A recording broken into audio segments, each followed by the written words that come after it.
So, Baruch Hashem, this camera is unusually close to my face because of our electric situation over here. So bear with me.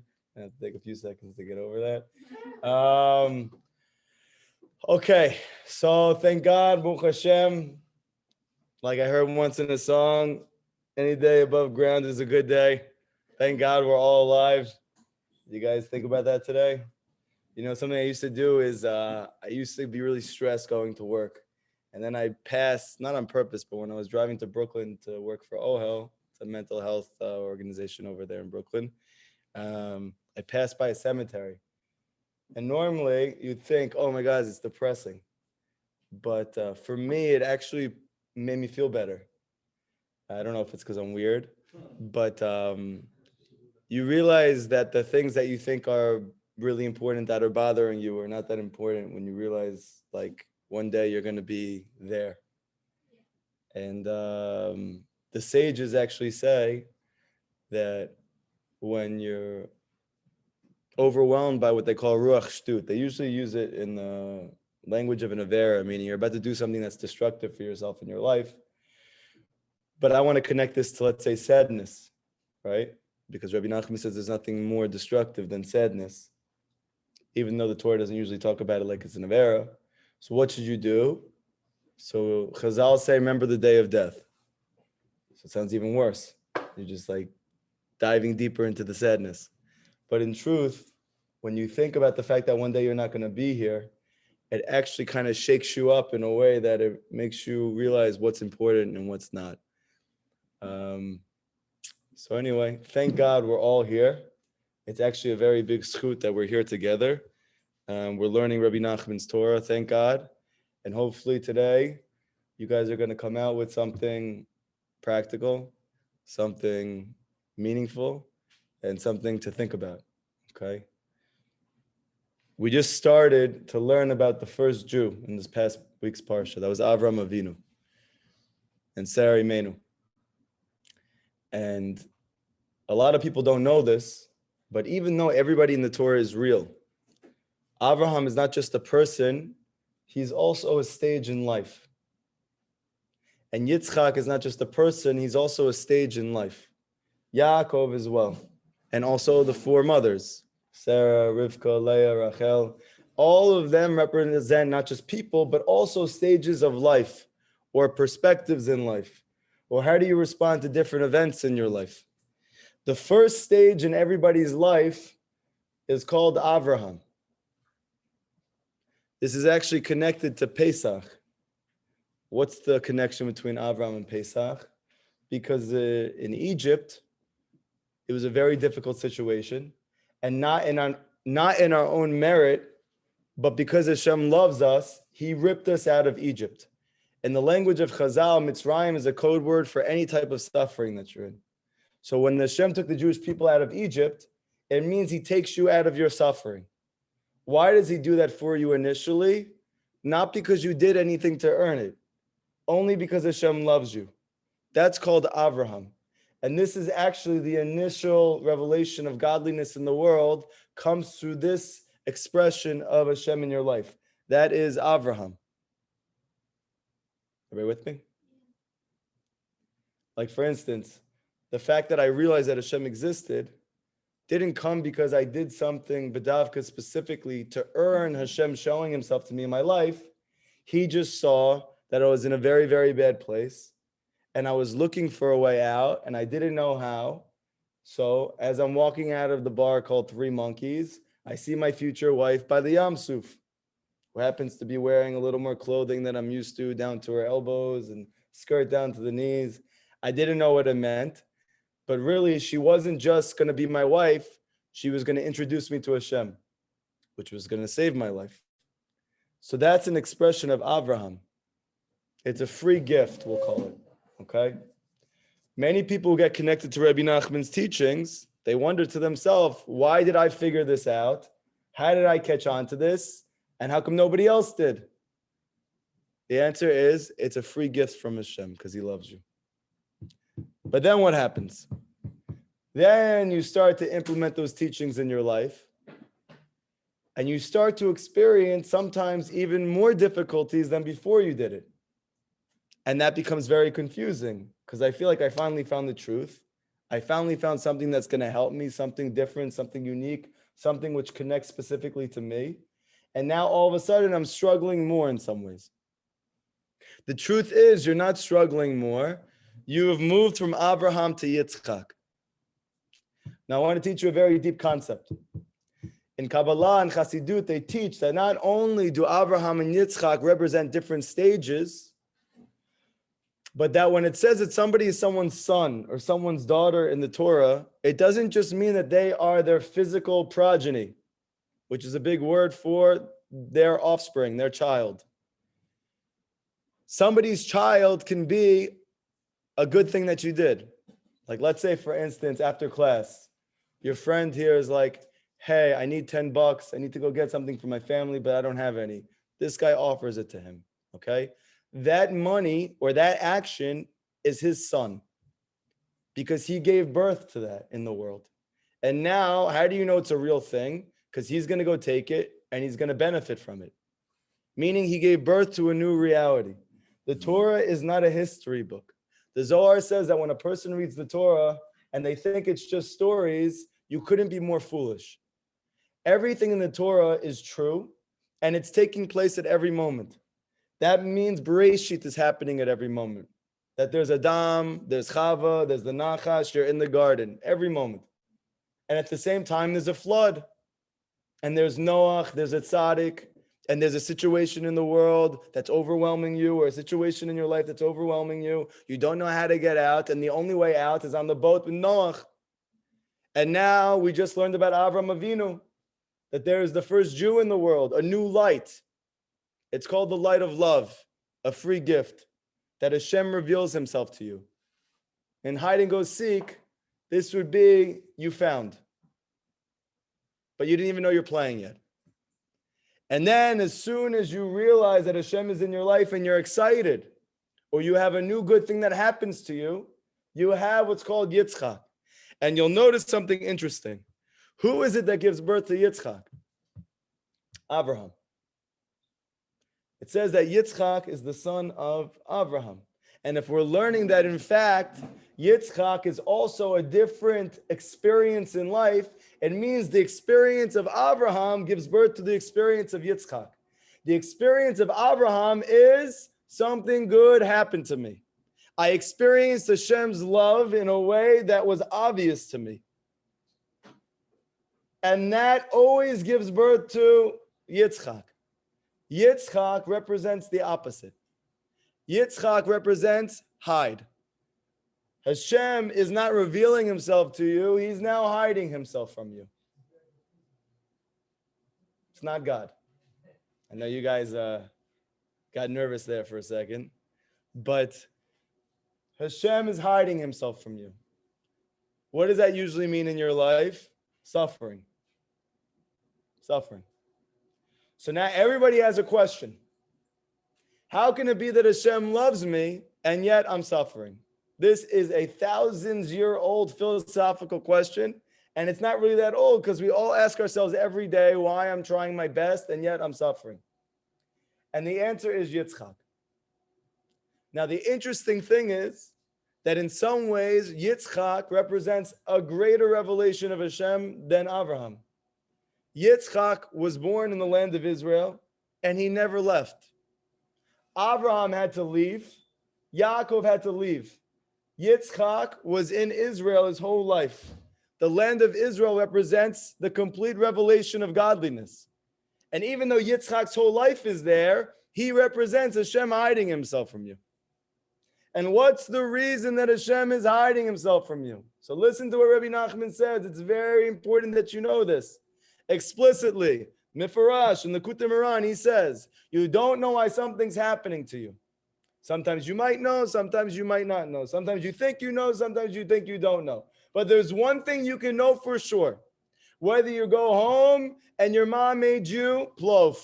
Whether you go home and you got an email back from the guy that you like. Whether you go home and you passed your test. Whether you go home and you failed your test.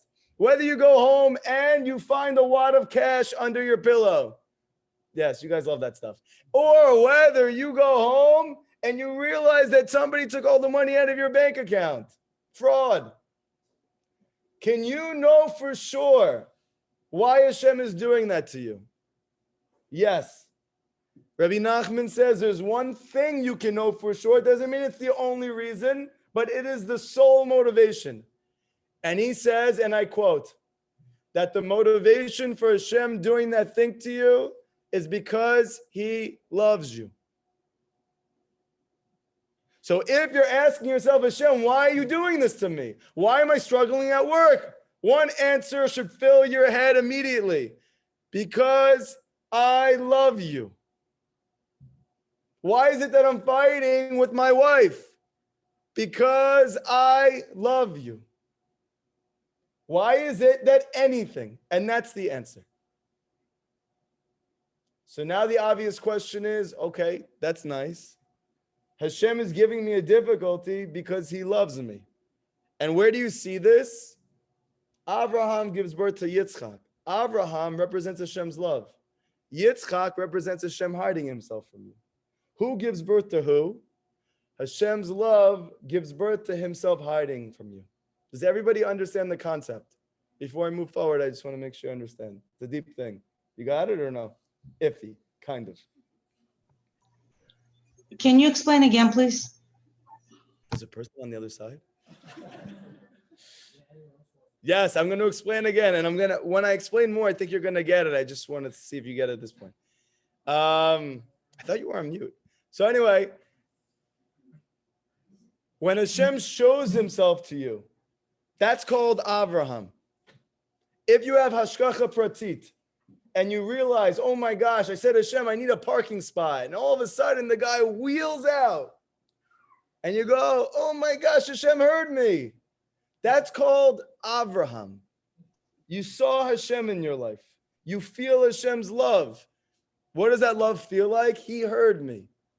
Right? When does a person feel loved? When they feel heard. Boom. Good. But then what happens when you get out of the car? All of a sudden, you realize that somebody hit your car and left a huge dent. You're going to have to pay for it. Because you don't, chas v'shalom. Love it, chas v'shalom. Somebody got sick, someone's dying, you got a dent in your car. Chas v'shalom. Okay, so now, what are you going to do? Well, the same guy that gave you the parking spot also decided you should have a dent in the back of the car you have to pay for. Which God is it? Same one. But he just showed me he loved me. How come I can't get more love? The answer is the love, the parking spot, gave birth to the dent in the back. Yitzchak. Why? Everybody understand that now? Yes. Yes. When Hashem wants to show you that he loves you, he will show himself to you in a greater way than you have experienced before.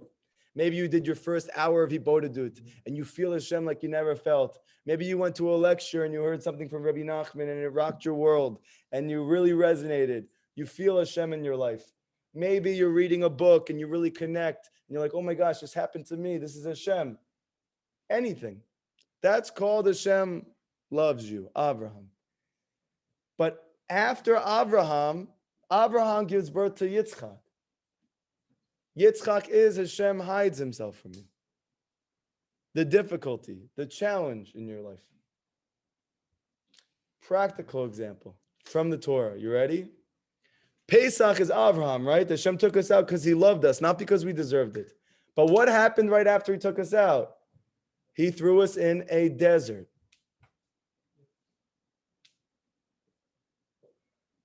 So which one is it? He loves me or he's throwing me in a desert? Because he loves me, he takes me out of Egypt and he places me in a desert. The desert is called Yitzchak. Because there's something you can do in the desert you couldn't do in Egypt. Make a sandcastle. No, I'm just kidding. What could you do in the desert you couldn't do in Egypt? Emunah. Emunah. Mitzrayim was the United States of America, and you times it by 100 because now America's not looking so good. But at the time, Egypt was the destination, the wealthiest place in the world. When there was a drought and there was a famine and you needed food, everybody came to Egypt. Egypt was the wealthiest place. And you never needed to do anything because in Egypt, there was no rain. It all came from the Nile River. You didn't need Hashem in Egypt. Does anybody know that? They used to worship the river because they thought the river was God. They never needed rain, so they never needed to pray for anything. Because of that, what did they all think? That they controlled their lives. Egypt. Hashem took them out and saved them from that. Thank God we're not slaves anymore because we realize it's not our fault that we're suffering. We're slaves. Hashem takes us out. He loves us, Abraham. And then he places us in a desert. And what's the reason? Because in the desert, you can develop something you couldn't do when you're in Mitzrayim. It's called emunah. In the desert, you don't have food waiting for you. You don't have drinks waiting for you. You're hot. You're covered in sand. It is very, very scary to be living in a desert for 40 years. But the whole reason they got the Torah at Har Sinai was because of those 40 years in the desert.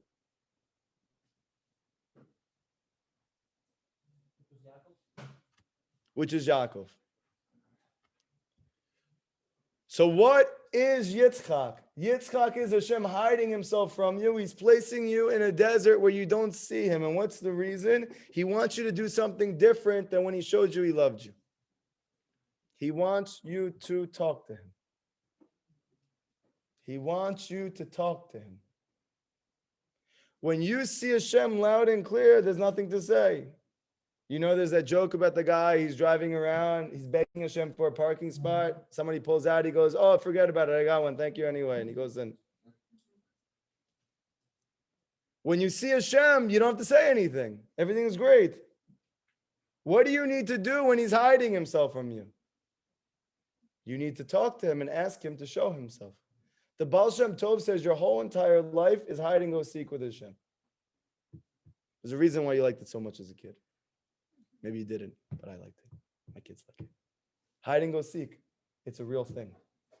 However, you need to know that in the time that you're experiencing Yitzchak, you don't do the same thing as when you're experiencing Abraham. You have to go do something different.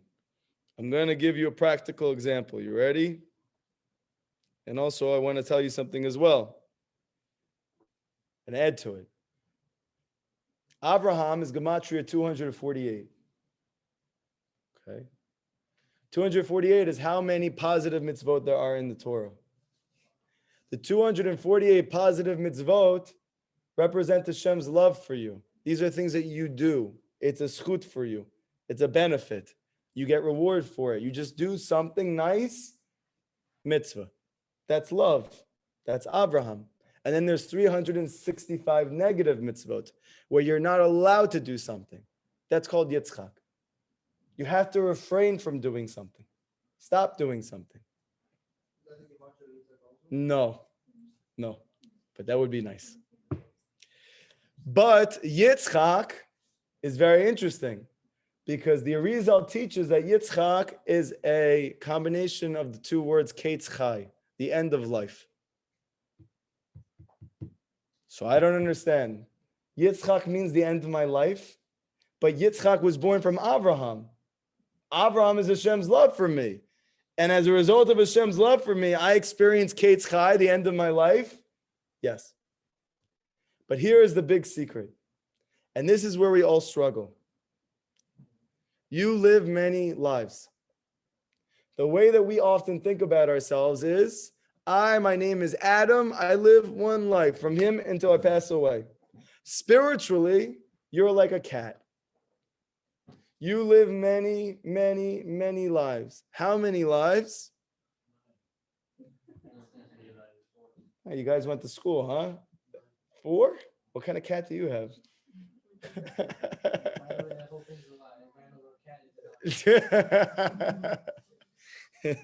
So I just meant in the fact that you lived many lives, but not 9. You actually keep dying and being born again. Whenever a person has experienced good in their life and then they experience a struggle, when they elevate from the struggle, that old self died and a new self is born. This is what Yitzchak does to you. Kate's Chai.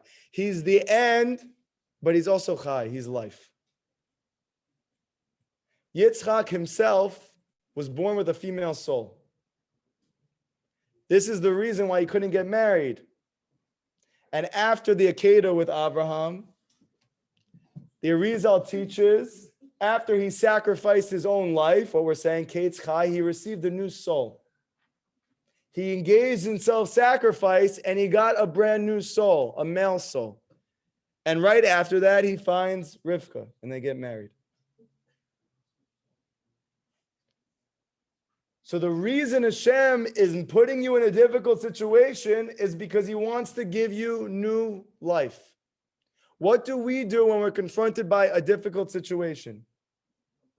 We complain, and what else do we do? We run away. What else do we do? I know what I do. I stop moving. You get numb.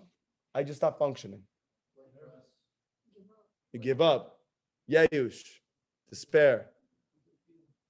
So that's what you do now. That's not what you did before you came to these classes. You were not going to the field unless you were running away from something. Now you do, thank God. But the normal response of a human being who doesn't know these things, when he's confronted by Yitzchak, he goes into a state of paralysis. And he gives up. I want to give you a mashal, which I heard from Rav Twersky, who's a very famous psychologist, who's very connected to the Torah, very big rabbi from the Midwest, I believe. And he gives the example of a lobster. A lobster, it grows in its shell. And it grows so much, but the shell doesn't grow at all. What happens when it gets too big for the shell? The shell comes off naturally. The entire shell falls off of his body. He goes under a rock and he forms a brand new shell, which fits his new body, and he goes back out into the water. He does this continually throughout his life.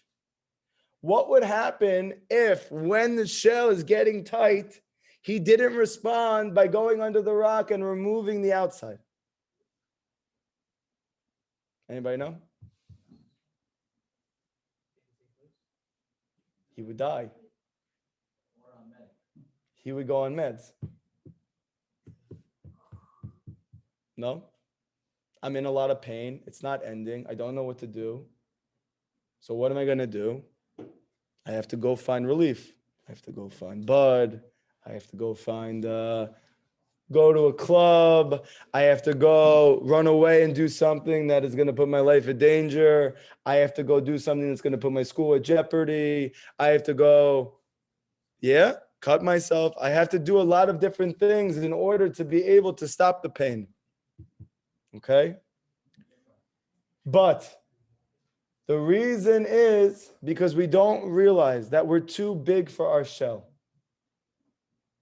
They used to come up to Rabbi Nachman and say to him, I'm struggling so much in my life and I don't know why. I'm doing everything you're telling me to. He said, you're not struggling. You're doing amazing. That's why you're struggling. Meaning what? You're too big for your shell. How do you get a bigger shell? A bigger keli, a bigger vessel to be able to hold the light that you now have after having Avraham, after having a new revelation of Hashem in your life, after achieving a new high in something, after succeeding in a way you never did before. By praying to Hashem. Yitzchak represents tefillah. Tefillah. Rabbi Nachman says, how do you create a new vessel, a stronger vessel, a bigger vessel to receive more of Hashem's light in your life? Through praying. This is Yitzchak. Where do we see Yitzchak is hinted to tefillah? You see that the most epic moment of Yitzchak's life beside the Akedah is when he's out in the field praying to Hashem, and that's how he meets his wife. He can't get married, and what does he do? He goes to the field and he prays to Hashem. And that's how she met him. But she met him because he's praying in the field. So that was a new light. But he can only get that new light by praying in the field. So tefillah is what opens you up to a new revelation of God in your life. When we say Nishmat Kol Chai every Shabbat, you'll notice that there's towards the end, and you say 4 lines. The first of those 4, if you look, it's an acronym. It spells Yitzchak. I'll show it to you after. And if you look on the other side, it's also an acronym, and it spells Rivka, his wife. If you take the gematria of Yitzchak and Rivka together, it equals tefillah. Because the whole essence of Yitzchak and his wife, and you see what they do together, is they're both in the room praying in different corners. That's how they give birth to twins, to Yaakov and Esau. So the whole entire essence of Yitzchak is to go pray. But did you ever notice that when they speak about Yitzchak in the Torah, they say very little about his life? You hear so much about Abraham. You hear so much about Yaakov. What do you hear about Yitzchak? They spend like a half a Torah portion on him, and he's busy digging wells. So in Kabbalah, they explain, what are those wells that he's digging? There is a place where Torah comes from, where new revelations of godliness comes from. It's called in the language of Kabbalah, Bina, or the supernal heart. This is where all revelation of Torah comes from. This is called Hashem's heart, so to speak. When Yitzchak was praying by the wells, he was praying and he was receiving new revelations of godliness. That was the well being unclogged, and new water was coming out. Now you'll notice at the end of his life, the police team came and they clogged it up again, and Yaakov had to come back and break it open. But this is all referencing a very deep psychological, spiritual phenomenon. That is, that when Yitzchak is confronted by difficulties in his life, he is going to pray to Hashem. This is opening up new channels of water from the well of godliness in order to experience new revelations of godliness in your life. So therefore, what is the main thing that you're learning right now? That is, there's a time for this and there's a time for that. Let's say in sports, I'm a basketball player and I just start playing in the league. I'm a very good shooter, but nobody knows that because I'm white and I'm 5'8" and I'm Jewish. So nobody's guarding me. What do? Good. And they think it's luck. No, because I look like I just came off the street. I definitely don't look like I'm fit to play in the NBA. So they go, let me take it again. Why? Because there's bigger threats on the team. Take it, shoot it again. This is all Avraham. What happens, though, when they realize that I'm actually better than they thought? They're going to have to guard me tight. What do we do in real life in that situation? We say, Hashem, what are you doing to me? I thought I was doing good. I was shooting threes. I was going to Ipodadut in the field. I'm learning Rabbi Nachman's Torah. I'm working on myself tremendously. Everything is going good. Why am I struggling now? The answer is because you're getting better. You're getting better. You're growing spiritually. But as opposed to sports where the natural response is someone's coming up tight to me, what should I do? I should then drive to the basket. But what do we do when we have obstacles? We freeze. We become dysfunctional. We stop moving. We stop experiencing our lives. We hide. We complain. But you have to understand, you're at a new level now. You have to go drive now. You have to do something different now. That's called talking to Hashem, praying to Hashem, asking to see him in a bigger way than you saw him before, in a greater way, in a closer way, in a more intimate way. And you know what's going to happen? If you don't give up on that, you will. But then once he shows you himself again, Abraham, you're going to get Yitzchak again. And that's okay. It's good. But you have to know that Yitzchak is always coming, because this world and this life is about hide and go seek. This world is not for everything always going according to plan. And that's fine. The good of this life is knowing how to respond when. When things are going great, good, keep going. When things are difficult, it's a sign that I need to do something different. What's the different thing I have to do? Talk to Hashem more. Talk to Hashem more. I remember when I first started doing Hippolyte, I was doing 20 minutes here, 25 minutes here, skip a couple days, 20 minutes here, 5 minutes here. Before I knew it, I'm sitting in a psych ward and I can't take my life anymore. I'm not being doubled. I'm not being triple teamed. The whole team is guarding me. And I'm sitting and I'm stopped functioning because I don't know what to do. And I'm sitting in there and I'm saying to myself, Hashem, how is this your love for me? How is this your love for me? I'm doing the best I can and I'm doing the worst I ever have in my life. And I said to myself, what would Rebbe Nachman tell me? He would say, it's because you're ready to do more. What's the more that I wasn't doing that I was ready to do? 1 hour a day. I said to Hashem, if you get me out of this hospital, I will talk to you 1 hour every day, Bezrat Hashem, my life. But I need you to take care of my problems because I can't figure out my relationship at home with my wife. I can't figure out how to be a good father. I can't figure out how to function at work. I can't get rid of my health problems, not my physical problems, not my psychological problems. I need you to do it. Now, Rebbe Nachman says that's a real thing. And if that's a real thing, then for me to speak to you about 10 minutes about my problems is not enough. If you really can solve all my problems, I need at least an hour to talk to you. And I did. What would have happened if I never struggled so much before? I would never do an hour. I would never do an hour. The people who are, by the way, going around the world and teaching about Hibodedut, about Rabbi Nachman's teachings, you know how many years it took them to do 1 hour? You guys probably all set the record for it. A few of you guys have done it in the first time that I met you. You went and did an hour. That's unbelievable. It took me years. Now, in retrospect, if I would have known that an hour of Hibodedut would be the greatest thing that would ever happen to me in my life, then when the difficulties came, I wouldn't have completely stopped functioning.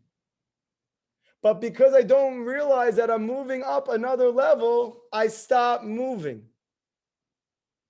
And I just move into despair. Yeyush. But Rabbi Nachman is teaching you there is no such thing as Yeyush. So if you have a difficulty or a challenge that you have not yet been confronted with, it's a new one. And specifically, B'davka, it's happening when you're trying to work on yourself. You need to know that that is a result of Hashem's love for you, because it's time for you to grow out of that shell and into a new shell. How do you expand the size of your shell? The more you talk to Hashem. The more you talk to Hashem.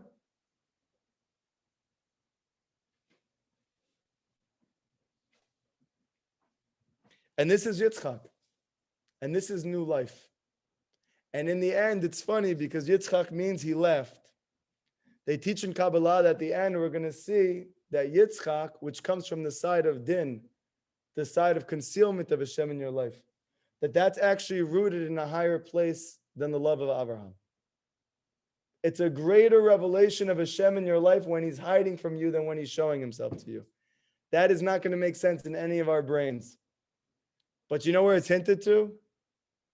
Yitzchak is actually Hashem's name 26 times 8.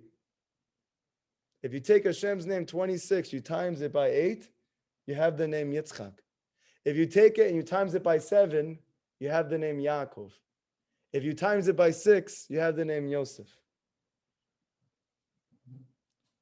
Which one has the most 26s? Yitzchak. But Yitzchak seems like the least. Yitzchak is the time I don't see Hashem at all in my life. And according to Chassidut and Kabbalah, this is the greatest revelation of God in your life is when you don't see him. You go figure that one out. He's with you even more. He's with you even more.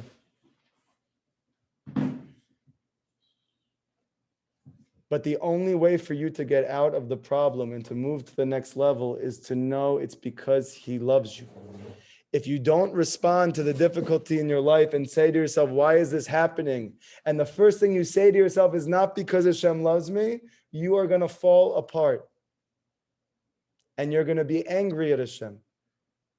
And you're going to be in complete disarray. And you're going to wonder why I even started working on myself. But you don't understand it's because you moved up to another level. You went from Abraham to Yitzchak. And you know what happens next when you overcome it through tefillah? You're standing at Har Sinai and you see Hashem in the flesh, Yaakov Avinu. But that comes after you did it. In the beginning, you got it as a free gift. Yitzchak is even greater. But this is what you need to know, and it's so important. Take a practical event in your life, any event in your life. Think right now about stuff that you're going through. A lot of you guys are working very hard on yourself. I know that. And a lot of you are seeing greater struggles than you have previous to doing that. And what's happening to a lot of us? We lose our motivation. We lose our esteem. We stop doing what we were doing because we think something's wrong. But the answer is that something is right. Something is right. So how do I respond to something being right, which is Hashem hiding himself? I have to go to the forest, to the field, and ask Hashem to show himself to me. And this time, even greater than he did before. Your vessel is getting bigger. Your kli is getting bigger. It's taught in Kabbalah that there are times that Hashem is giving you light and you're not able to hold it because the light is greater than your vessel. So the vessel has to break, because you know what happens when a vessel breaks and it's rebuilt? It's stronger. But what happens to us? We're so scared to have pain in our life. Rabbi Nachman used to say that a person has to experience pain in his life. He can either experience a little bit, or if he doesn't want to experience a little bit, he's going to experience a lot. What does that mean? It means you're going to have moments or times or periods of your life that are called Yitzchak.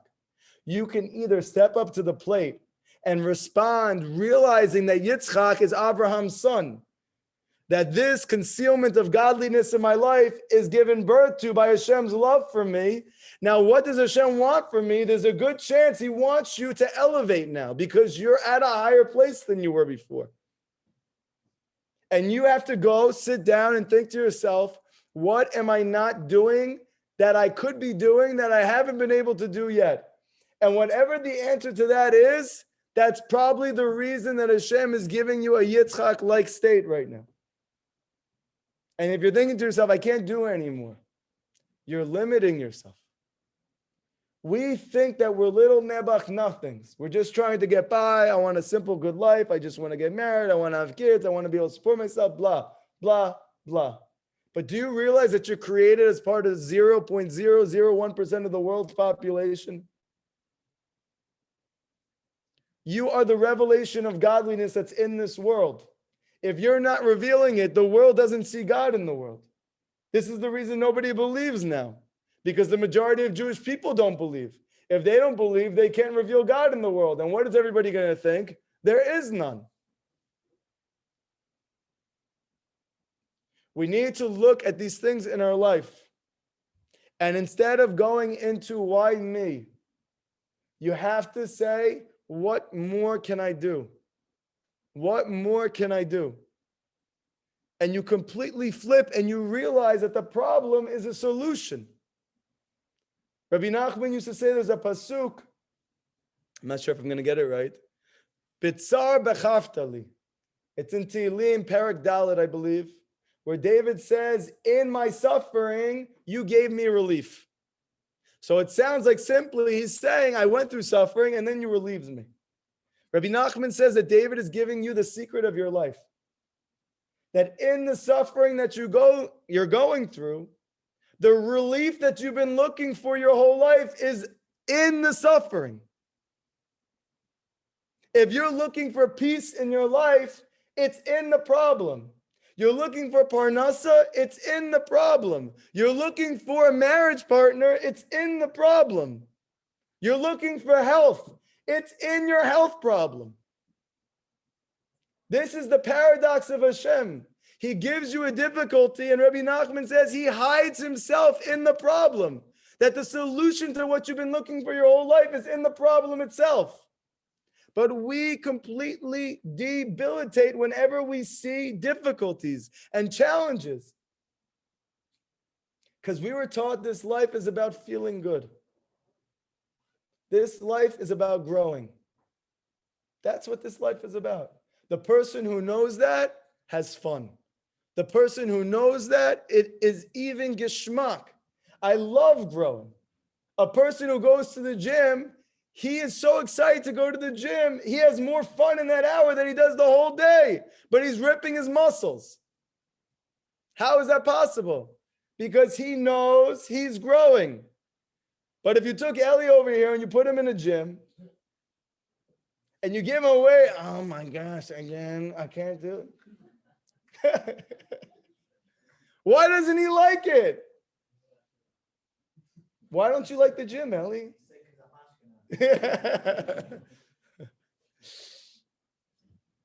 Because he doesn't know that the gym is for growing. He thinks it's a banya, a spa.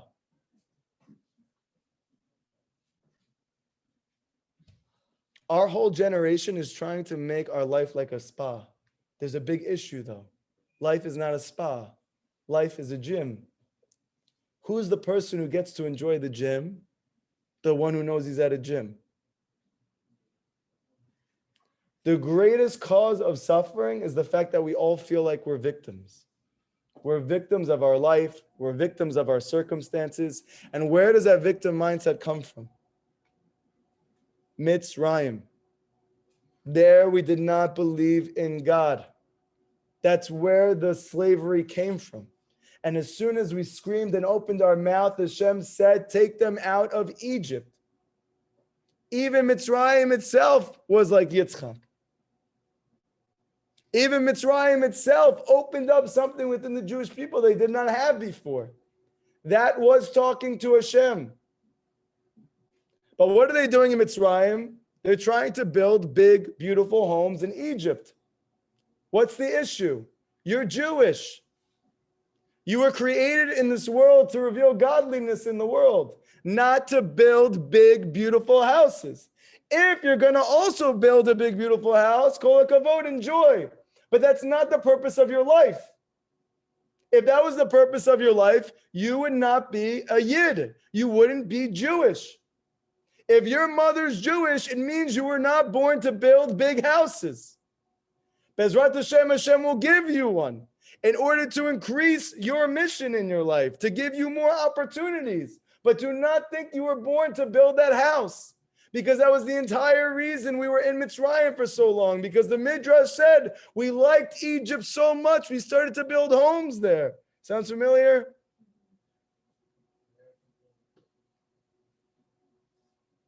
You have a mission in this world. You have a mission in your life. It's to reveal Hashem. That's your mission. You either realize and you run with it and it's fun. And you're like the highest level athlete. That person, he gets excited when the challenge comes. He gets excited when there's a new thing. Why? Because he realizes it's because he's getting better. When a player is getting double teamed now, when he only got single teamed before, if he got so good that he's getting double teamed, he's excited. He goes home and he studies the tape and he says, oh my gosh, I have to figure out new ways now because they realize I can't be single teamed anymore. And we, as soon as the difficulty comes, we just fall apart. It's because we're looking for this world to be like a spa. There is a spa coming. It's just not yet. A little bit of time, we're in a gym. You want your life to be sweet? You want your life to be happy? You have to realize that this world is for Yitzchak. Also, you should know Abraham, Yitzchak, and Yaakov, they represent time. Abraham represents before time. Yaakov represents messianic times. And Yitzchak represents Olam Hazeh, this world. Abraham is a complete revelation of godliness. Before the Jewish people's souls came down to this world, we were with Hashem. That's called Abraham, pure love. At the end, with Yaakov, we're going to have Har Sinai, we're going to have Mashiach, we're going to have Techiyat HaMeitim. Yaakov. What do we have right now? Yitzchak. What did Yitzchak do? He went to the field. Does everybody understand the class? You understand your mission in life. So when you go home, think to yourself about stuff that's going on with you. Instead of thinking, why me? Say to yourself, can I do something I haven't done yet? And when you find the answer to that question, you will know why Hashem put you in the tsar. Haftali, because he wants to create a new expanse for you. The relief is in the difficulty itself. You speak to Hashem for 10 minutes, bump it up to 20. You do it for 20, do a half an hour. You do a half an hour, do 40. You do 40, do 50. You do 50, do an hour. You do an hour sometimes, and sometimes you don't do any, do more. Think to yourself, what can I do I'm not doing it? Does anybody have any questions from tonight's lesson? Yes.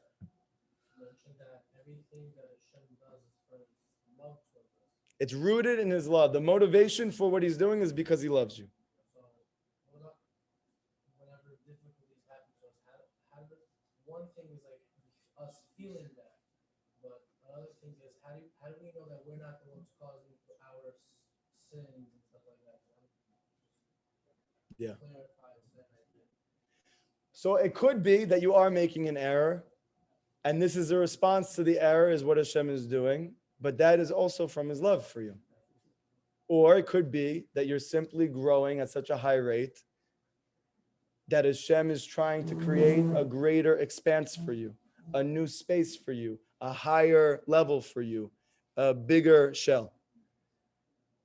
But either way, you need to know whether it's this or it's that, there's still one motivation. Hashem's love for you. As soon as you know that the whole reason is because Hashem loves you, it becomes a much easier weight to hold. But when you think that Hashem is out to get you, that he hates you, that he's upset with you, he doesn't like you, he doesn't care about you, all of a sudden everything in your life becomes a mountain to climb. What practically should a person do once he understands that Hashem does this for love, out of love? He should go to the field and he should ask Hashem, what am I not doing that I could be doing that would bring me closer to you? And if you find the answer, you'll probably find the reason for the problem. That's why when people come up to me and they tell me I'm having this issue with my wife, I'm having this issue with my husband, I want to get divorced, I say the same thing to everybody. They don't want to hear it. Before you get divorced, go into a room for an hour and ask Hashem, is there anything I'm not doing that I could be doing with you? If you can't find anything, you can go get your get. But I guarantee you that if you're honest, you're going to find something. You're going to find something. Listen, Hashem gave us 613 things to do. We have 24 hours in a day. It's hard. I'm sure that there's all stuff that we need to work on.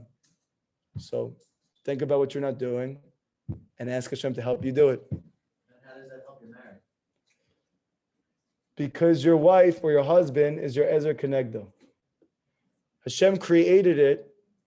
Listen, like for instance, let's say I didn't care about you so much and you were my son. I didn't care about you. I felt like you were a lost cause. And you were going out, you were gambling, you were going to the casino, you're hanging out with your boys, you're drinking on the rooftops, you're doing this, and you have not learned anything in your life, you're not prepared for life, you're not ready to do anything new in your life. What would I do with you if I didn't care about you? Let you do it. Good. And if I cared about you, what would I do? You would help the person out. I would have to create some type of feedback system for him. That he knows that when he does this, this is the response. When he does that, this is the response. Hashem, the main reason he gave you a spouse is that he wanted to give you an instant feedback system. Is this sort of like the same mechanism Hashem uses with us and children? It's the same thing Hashem uses with everything in the world. They throw tantrums just to get our attention, so we kind of like throw tantrums to Hashem to get his attention. 100%. Everything in your life is like this. Everything is a feedback system for you, but specifically when it comes to your spouse, this is the highest level feedback. What you're not doing for Hashem, your wife feels you're not doing For her. Yes.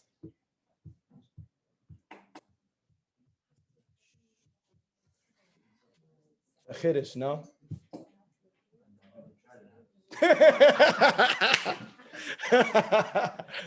It's a chiddush.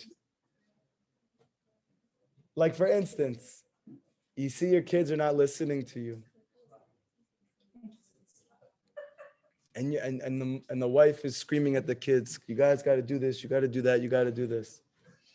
If she looks at herself very carefully, she probably realize she doesn't really listen to everything Hashem wants her to do. I'm serious. So you have to realize that everything in your life is a feedback system. Each thing in your life is only to get you to look within yourself. The Baal Shem Tov says when you see something good, look at the other person. When you see a negative thing outside, immediately bring it back to yourself. And if you look deep enough, you're going to find the lacking. Because that's the whole reason Hashem is showing it to you. You're bothered because your kids get angry. You probably have anger issues. And why is Hashem doing it? Because He loves you. Because that anger is getting in the way of you connecting to Hashem. And you're saying to Hashem, I want to be closer to you. So what happens? You come home and your kid has a fit. Why? Because part of being close to Hashem means acquiring patience. It says that Hashem is erech apayim. He's patient. What is the opposite of that? Charon off. That is anger. Anger is one of the greatest barriers to being close to Hashem. So when you're in the field and you're saying to Hashem, I want to be closer to you, He's going to elicit you to get angry. And when you respond by realizing that it's because Hashem wants you to work on it, instead of flipping out, and you take it and you bring it to your hibodedut, then you can work on it. And then you realize that that's the best thing that could be happening.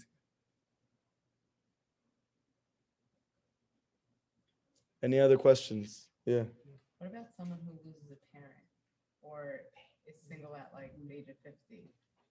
So other examples, let's say like a child gets you upset, it's very, okay, fine, like I need to work on my anger. Right. What about those kind of examples? So the main thing is, what is it eliciting inside of you? It's not about the event itself per se. Hashem does whatever event needs to elicit that emotion in you. For some people, it's from your wife. Some people, it's from your husband. Some people, it's from your kids. Some people, it's from your parents. Whatever way Hashem can show you His love, He's going to do it. Could be through an environment instead of people. It could be through an environment. Just not to hear it from people. It could be anything. It could be Trump. 100% it could be Trump. It could be Trump. It could be Biden. It could be Bibi. It could be Joseph Bieber. It could be anybody.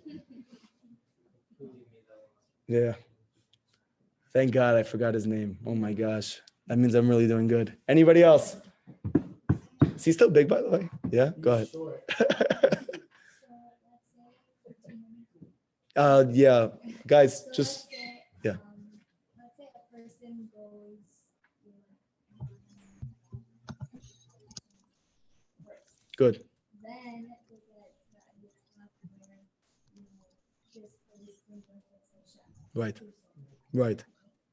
Then is there a point where they just Stop suffering. or it's just like there?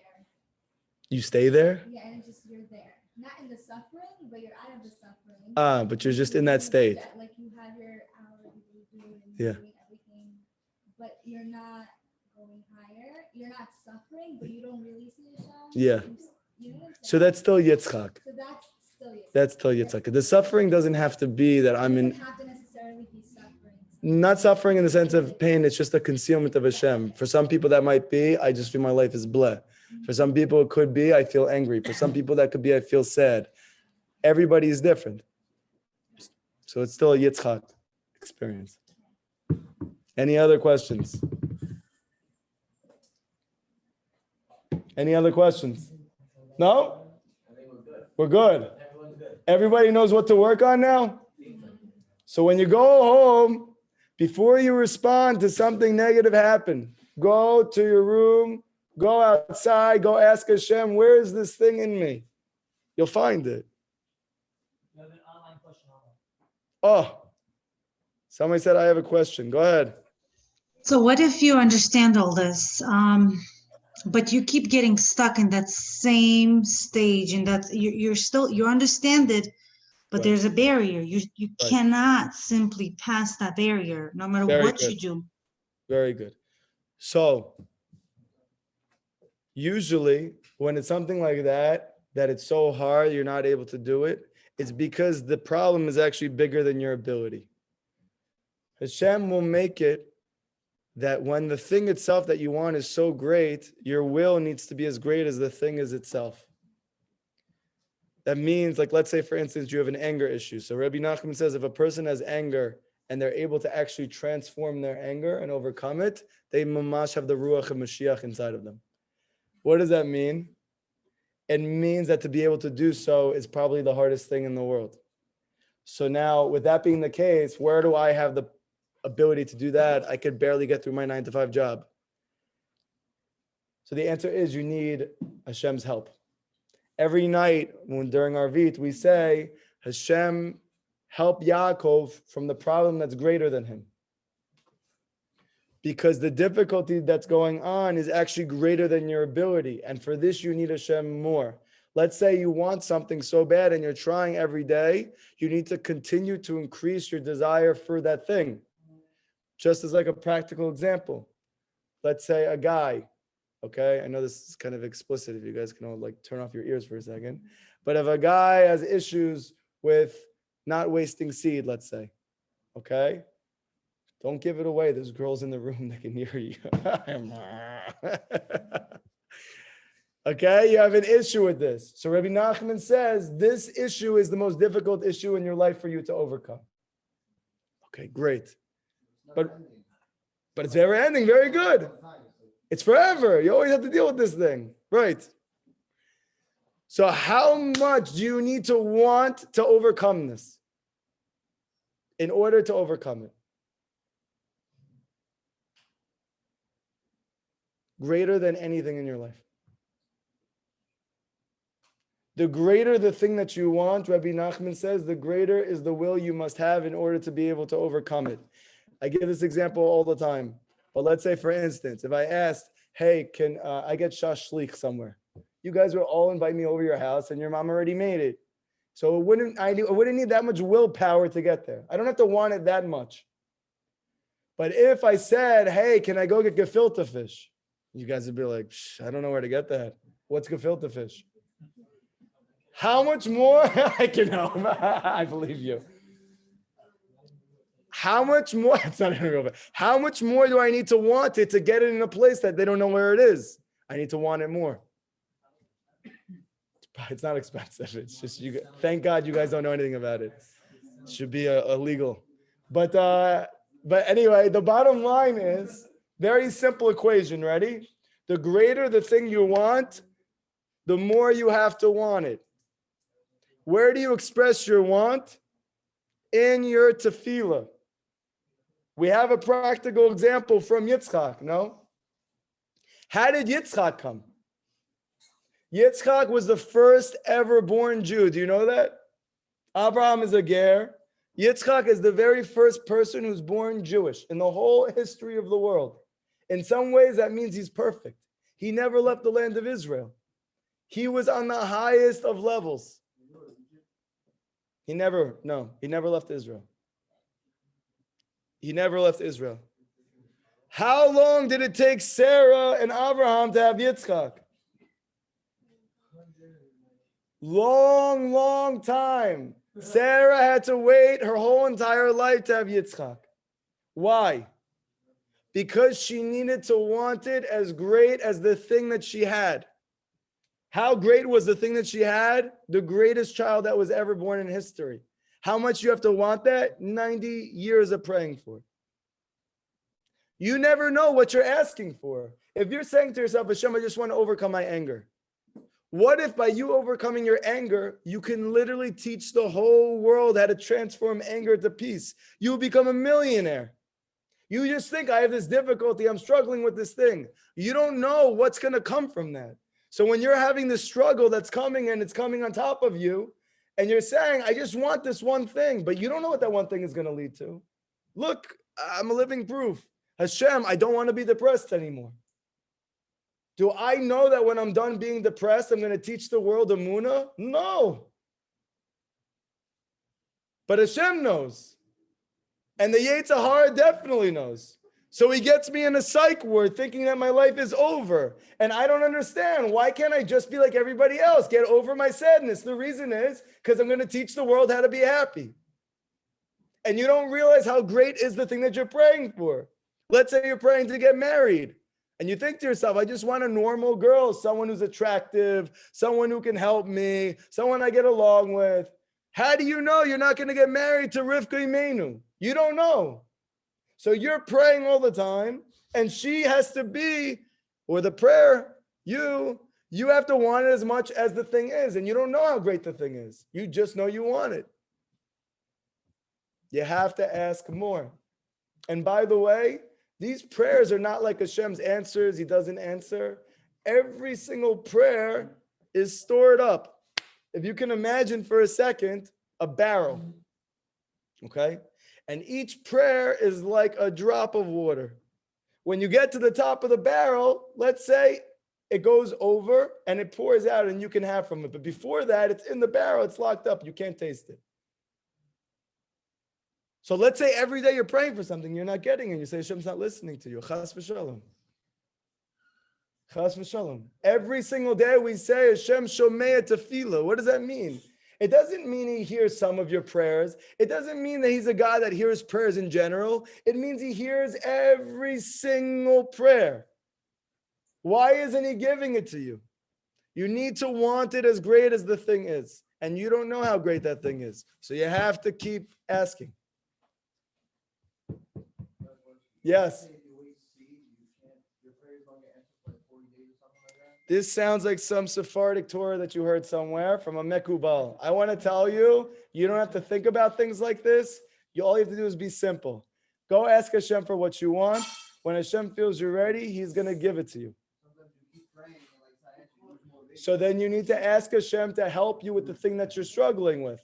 I'm not saying that the Brit is not related to your prayers. It's very related to your prayers. But to say that there's 40 days and only in 40 days, I wouldn't think about this. I wouldn't think about things like this. I would definitely ask Hashem to help you in the area, for sure, 100%. And specifically because you could say to Hashem, Hashem, I want you to answer me. I want to talk to you. I want to have a relationship with you. But if this is getting in the way of me getting my prayers answered, then I need help because this thing's stronger than me. And that's okay, and that's normal. If you were stronger than it, that would be abnormal. So you're normal, but now you need a lot of help. You and all of us. Anyone else? Good? Everyone have a great night. Listen to the schedule for the rest of the week, okay? Yeah? Okay, listen to the schedule for the rest of the week. Tomorrow night, we have